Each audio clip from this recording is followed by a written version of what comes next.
எங்களுடைய இணைந்த வடகிழக்கான தமிழ் தேசத்தின் மீது ஆழ்மன ரீதியாக இதனுடைய தேசம், இதனுடைய மண், இதனுடைய கலாச்சாரம், இதனுடைய பண்பாடு, இதனுடைய மொழி, இதனுடைய அடையாளம் என்று ஆழ்மன ரீதியாக வைக்கின்ற ஒரு கருத்து தமிழ் தேசியம். 2015 தமிழ் தேசியம் கடத்தப்பட்டது.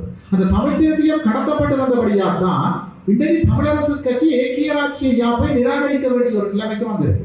கடந்த யுத்தம் கவனிக்கப்பட்ட பிறகு ஒரு இன்விசிபிளா தான் இருக்குது.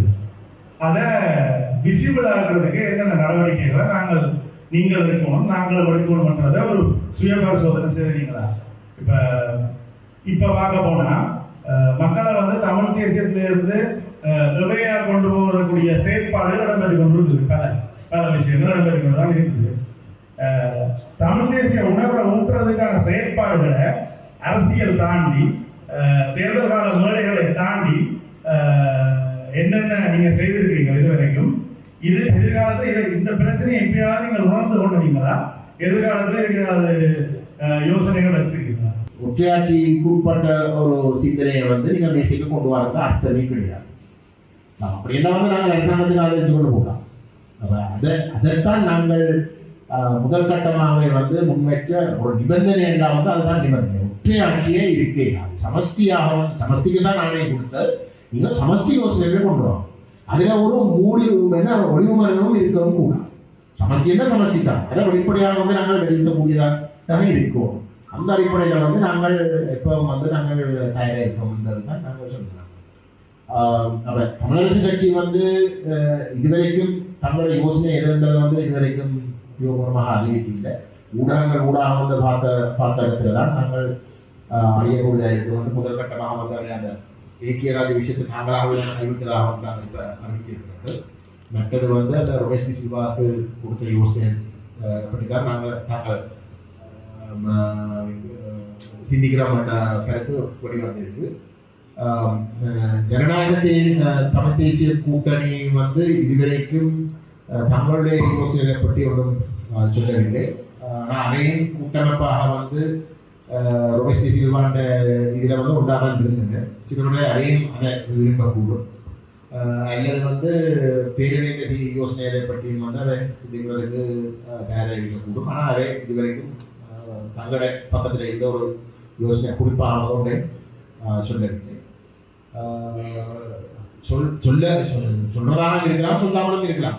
என்ன பொறுத்தவரை அதிக முக்கியம் ஏதோ ஒன்றை நாங்கள் வச்சு தொடங்குவோம். அப்போ தொடங்குறதாக இருந்தால் பேரவையின் தீர்வு வெங்கட நியாயம் என்றால் பேரவையின் தீர்வு திட்டம் மற்ற இதுவரைக்கும் தமிழ் தேசிய அரசியல் அறைகளை காணப்பட்ட யோசனைகளுக்கும் கூட முன்னுக்கு ஒரு யோசனை கூட அட்வான்ஸ்டான யோசனை. அப்போ அதை வச்சு கொண்டு திருத்தங்களை டிஸ்கஸ் பண்ணாமல் தமிழர்களாகிய நாங்கள் எங்களுடைய இணைந்த வடகிழக்கான தமிழ் தேசத்தின் மீது ஆழ்மன ரீதியாக இதனுடைய தேசம், இதனுடைய மண், இதனுடைய கலாச்சாரம், இதனுடைய பண்பாடு, இதனுடைய மொழி, இதனுடைய அடையாளம் என்று ஆழ்மன ரீதியாக வைக்கின்ற ஒரு கருத்து தமிழ் தேசியம். இந்த தமிழ் தேசியம் 2009 மே 18 ஒரு கேள்விக்கிடமான நிலைமை வருகிறது. அந்த நேரத்தில் தமிழ் தேசிய கூட்டமைப்புக்குள்ள இருந்த எங்களுடைய தரப்பு இந்த தமிழ் தேசிய கொள்கையை சரியான வழியில் கொண்டு போகணும் என்பதற்காக தமிழ் தேசிய கூட்டமைப்பில் இருந்து வெளியேறி தமிழ் தேசிய மக்கள் முன்னணியாக வருகிறார். அந்த நேரத்தில் நாங்கள் எப்படியெல்லாம் இந்த தமிழ் தேசியத்தை எங்களோட சக்திக்கு உட்பட்டும் அப்பாற்பட்டும் கொண்டு போகலாம் என்று சிந்திச்சு அந்த நேரத்தில் அந்த தமிழ் தேசியம் சார்ந்த அடையாளங்களை கடத்துறது ஒரு பெரிய சவாலாக இருக்கு. நினைவேந்தல்கள் செய்ய இயலாது, நினைவு நாட்கள் செய்ய இயலாது. இந்த நேரத்தில் முதல் தரம் 2009 ஆயுத போராட்டம் மௌனிக்கப்பட்டதற்கு பிறகு அந்த நினைவேந்தலை முதல் தரம் செய்ய முற்பட்டு கைது செய்யப்பட்டவர்கள் இந்த தலைவர்கள் மன்னார்ல வச்சு அங்க இருந்து அந்த கடத்துற பணி ஆரம்பமாகும். அதற்கு பிறகு பார்த்தீங்கன்னா தமிழ் தேசியத்தை அடுத்த சந்ததிக்கு கடத்துறதுக்காக எமது வீரமரவர்களுடைய நினைவேந்தல்கள் பலத்த சவால்களுக்கு மத்தியில் தமிழ் தேசிய மக்கள் முன்னணியால தான் ஆயுத போராட்டம் மௌனிக்கப்பட்ட நாளில் இருந்து தொடர்ந்து செய்யப்படுவது. ஆனால் மில்லருடைய வீர வணக்க நிகழ்வாகட்டும், மாலவியக்காரருடைய நிகழ்வாகட்டும், மாவீரர் நினைவேந்தலாகட்டும், தமிழ் தேசிய மக்கள் முன்னணி இந்த வரலாற்று பணியில இருந்து தவறவும் இல்லை, விலகவும் இல்லை. பல தரப்புகள் செய்ய வலிக்கின்றது 2015 பிறகு. அந்த நேரத்தில் நாங்கள் ஒரு காத்திரமான விஷயத்தை கையில் எடுக்கிறாங்க, இனப்படுகொலை என்ற விஷயத்தை. ஜனசாய் ஆயுத போராட்டம் மௌனிக்கப்பட்டதற்கு பிறகு பல வெளிநாட்டு தூதரகங்களாலும் இலங்கை அரச தரப்பாலும் பல்வேறுபட்ட தரப்புகளாலும் அழுத்தமாக தெரிவிக்கப்படக்கூடிய அந்த இனப்படுகொலை என்பதை கதைக்கூடாது. யுத்த குற்றம் என்றதை கதை.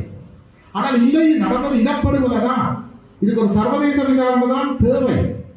ஒற்றையாட்சிக்குள்ள தீர்வை வர முடியாது என்ற அந்த சரியான நிலைப்பாட்டோடு தொடர்ந்து எங்களுடைய சக்திக்கு உட்பட்டும் அப்பாற்பட்டு பயிற்சி வந்திருக்கிறோம்.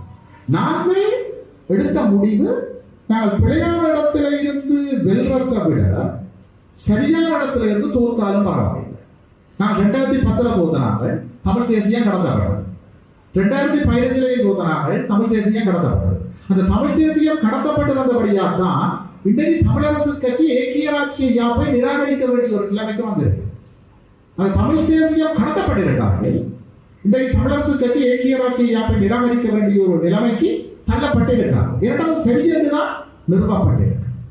அதை விட நாங்கள் இந்த தமிழ் தேசிய கொள்கையை அடுத்த சந்ததிக்கு கடத்துவதற்காக ஒவ்வொரு நினைவேந்தல்களை செய்துவாங்க. உதாரணத்துக்கு ஒன்றை சொல்ல போனால், அண்ணன் தியாக தீபம் திலீபன் அவர்களுடைய நினைவேந்தலை செய்கிறோம். அதனால பல்வேறுபட்ட போட்டிகளை நடத்துறோம், சித்திர போட்டி நடத்துறோம், பேச்சு போட்டி நடத்துறோம். அப்ப தமிழ் தேசியம் கடத்தப்படும். இது நாங்கள் எங்களுடைய ஒரு பாராளுமன்ற உறுப்பினரையும் கடந்த முறை இருந்த 2 பாராளுமன்ற உறுப்பினரையும் வச்சுக்கொண்டு செய்யலாம். எங்களுக்கு இன்னும் மக்கள் அங்கீகாரம் இன்னும் கிடைக்கின்ற போது இதை நாங்கள் வீச்சாக கொண்டு போகலாம்.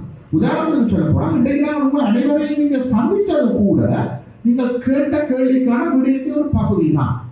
நாங்கள் உதாரணத்துக்கு சிவஞானம் ஐயாவை சந்தித்தது, ஸ்ரீதரனியை சந்தித்தது, இன்னைக்கு உங்களை சந்திக்கிறதுக்கு அவருடைய தொடர்ச்சி தான். ஆகவே நாங்கள் செயற்பட கொண்டிருக்கிறோம்.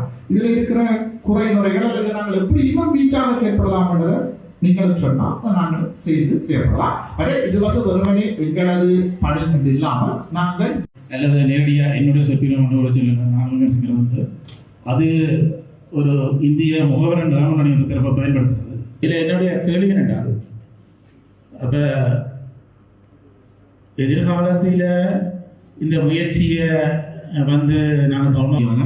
இந்த இந்தியா இந்த நிலப்பாட்டுக்கு ஒரு ஒத்துழைப்பு வழங்காத நினைக்கிறேன். என்னை பொறுத்த வரைக்கும் நீங்கள் தமிழக தீர்வையோ அல்லது தமிழக கட்சி ஏற்றுக்கொள்ள சமஸ்டியான தீர்வையோ அவை நன்மை அளிக்குமா அல்லது அந்த முயற்சி இந்தியாவும் ஆண்கள் இறங்கினோட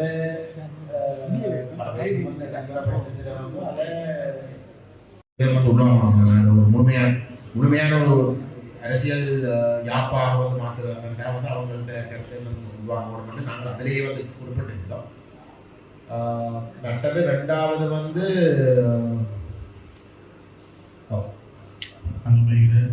தமிழக கட்சியை சந்திச்சிருக்குது. அதனால என்ன கூட செல்லும் சந்திச்சிருக்குது. சந்திச்சு இந்த நான் ஏதோ ஒரு இடத்துல வந்து நான் நினைக்கிறேன் இந்த 2000